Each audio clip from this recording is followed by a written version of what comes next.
Your take on what Jon Stewart said, because I know there have been a lot of people in your field who are upset about this. Curious how you feel. Here's what we know. We know that there's been the COVID-19 is the third major coronavirus pandemic of the 21st century. We had SARS that arose out of southern China and Guangdong province in 2002.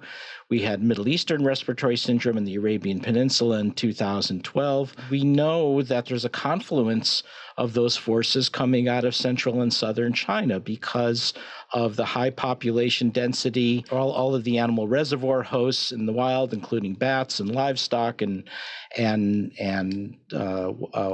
water birds. And so all of that comes together in a perfect mix to explain why we see a lot of viruses arise out of China. To have to postulate that it came out of a laboratory doesn't hold water. And in fact, the reason why there are multiple laboratories devoted to coronaviruses across China is because they know China is vulnerable.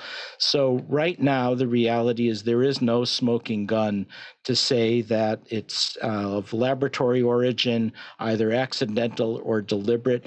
It's not impossible, but what I've been calling for, and many of us have been calling for, is we do need to know the origins of COVID. So your issue is that Jon Stewart and others who are embracing this theory are just jumping the gun. It's not that it's not possible. You're just saying they're jumping the gun and saying this without the evidence.